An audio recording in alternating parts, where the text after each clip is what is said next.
just arrived on the ground now. It's my first time out on roebucks this season because I've just had other shooting trips planned around it. My dad were out a couple of weeks ago, the first weekend on the bucks, and he ended up missing again. I'd have to throw that in there just to keep reminding him how many times he keeps missing recently. So I'm going to get my gear on now and make my plan of attack. There's not much of a wind. It's a bit cool this morning, but it should warm up later on, so there should be plenty of deer moving, and hopefully get a first buck of the season. There's 2 deer out there. I can't ID them yet. I spotted them from the track.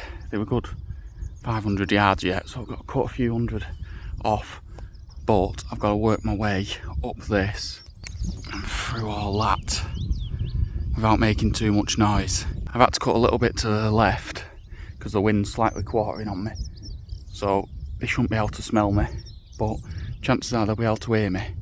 So just take my time and hopefully we get on them, and hopefully one of them's a buck. Just stalked in on 2 deer. There's a doe and a buck.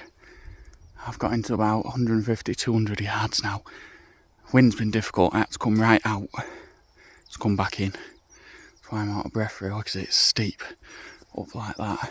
But bucked it on camera just there near that dead tree. So I'm going to get set up on sticks, take a shot now, and we'll see how we get on from there.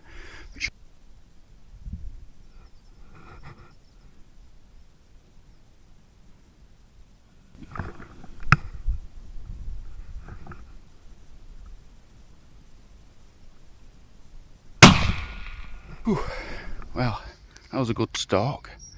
It was difficult. I couldn't record much because I was falling over that much. I had to stalk all the way through that. The wind were just in the wrong direction, so I had to go further out than I wanted to do to get in on it. I took the shot about 200, about 200 yards. It felt good, looked good. Got the exact spot I shot it. I think it's just hopped off a few yards and dropped. So we'll go over and have a look and see what we got. It looked like a little cull buck, still in velvet. So, as I say, I've got the shot sight right in front of me there. We'll go and have a look, see if we can spot anything. Shot sight's just over there, near that tree. He's ran further than I thought, really.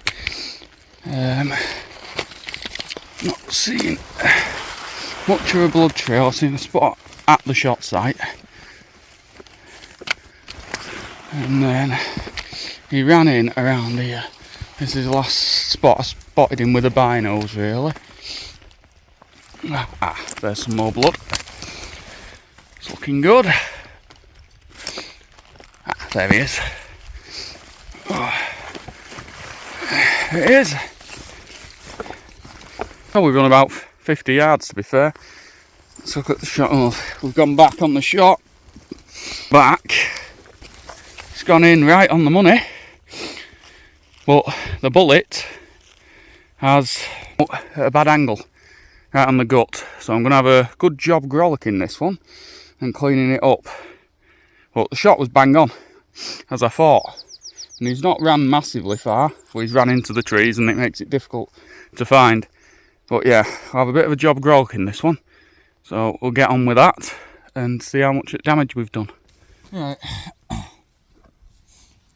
while we've got a bad gralloch to do, I thought I'd do a quick video on it because I can use the excuse that the shots come out back, what's made it a bad one.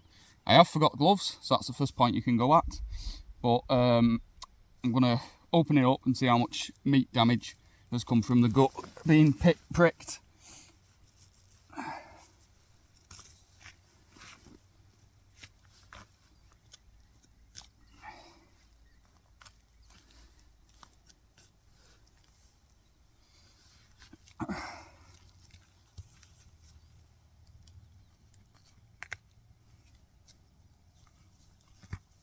Now what I have got, which from Dan & Blades, is a little zipper, and I love it for especially in situations like this where you don't want to be hitting that bag again. You can just slide straight up and there's no point or anything. You can open the deer up all the way. No issues there. So I'm in there, all the bad stuff can fall straight back out now. I would think about opening up the chest cavity, but I've got a long drag back. So I'll see how it goes with the rest of it. whether I need to actually do that. I'm going to try and pull out all the bad bits now and see how bad we get. But these knives from Danham are brilliant because they'll just slip straight up there and you're not punching the muck, even though the muck's already been punched, again, through no fault of my own. Done the best I can with that, as I say. Entrance wound was bang on the money there. It's just come out the back there, which I've had with coppers before, never that much of a deviation, but I've cleaned it all out there, there's no muck in, so it's a decent gralloch. But there's all the muck. Like I say, I had to zip it out and roll it out as soon as I can to keep all that green from getting in there. But it's right on the lungs, right on the shoulder, so there we go, that's where it hit. Right smack on the lungs. Just a bit of an odd one coming out the back, which I've had them before with copper. They do deflect off bone a lot, but that's the worst one I've had, that. But as I say, if you prepare yourself for the gralloch, you should be alright. Just take your time, and the main part is get that green out and then start cleaning up around it. Cut a bit of fur off what muck had got on, but other than that there were no muck inside the carcass, because I got to it quick enough. But I'm going to have a sit and a smoke for a bit and just relax, because it's early yet. I've enjoyed my morning. Like I say, I've got a deer, first buck of the season, nice cull buck as well, so it's a good one to get took off the forestry. Forestry will be happy with that. So I'll have a sit, smoke, let that deer cool now. I've got it back open, got it on its back, wide open, letting air circulate through there before I've got to drag it through, which will be all that, back to the road.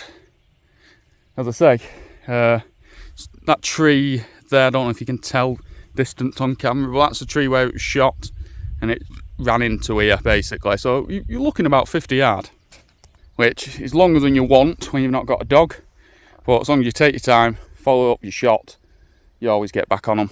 So I'll have a smoke now, have a break, and then plan getting off the hill and get back to the car. Right, this week's cigar of the week is Inca Secret Red. These are an exclusive from C Cigars, I think, Limited, and these are sort of my go-to smoke before I come back from America. These are regularly available over here. Nice, I think they're about £18 per stick, and they're a great smoke. I prefer the Bombassos, which are a bit more of a fuller flavour, dark, rich, coffee chocolatey flavour. These are a bit more sweet and creamy, but they hold together brilliantly. You can get the ash all the way down to the tip, and you get about 40 minutes smoke out of it. But I'm not in a rush to get back, because I've just had word that the M6 is a bit of a problem. I think they've shut it. They were shutting it this morning when I was on my way up, but I thought it would have cleared by now.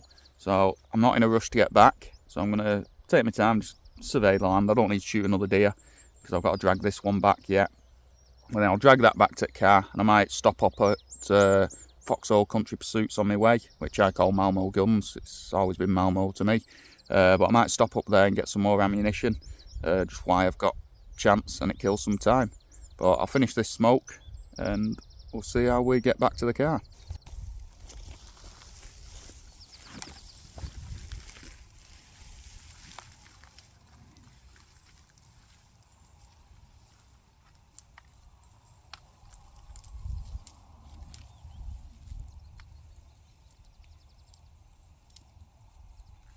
Right, I'm back at the track now with a deer. Been a bit of an awkward drag through all that, but I'm going to leave it here because it's pointless dragging it, giving it all gravel rash. So I'll walk all the way back to the car now and then drive up and load it up and then make my plan off. Been a good morning, successful morning anyway. It always helps, but it knackers you up and down that cliff.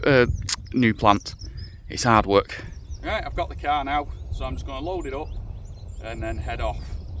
Bit handy with my trays, especially when it's a row, it's not too bad. A bit harder when I've got a red, but a row can be just thrown straight in like that and it slides back. Well yeah, it's been a successful morning. Traffic's cleared up looking at Google Maps, so I'm going to head straight home. And thanks for watching. If you enjoyed the video, don't forget to like, and then also importantly subscribe to the channel. I'm going to push for 1,000 subscribers this year. I'm not far off, I think I'm on 870 odd, so really appreciate if you can share my channel and get them subscriptions pushed up. But thanks for watching, and I'll see you on the next video.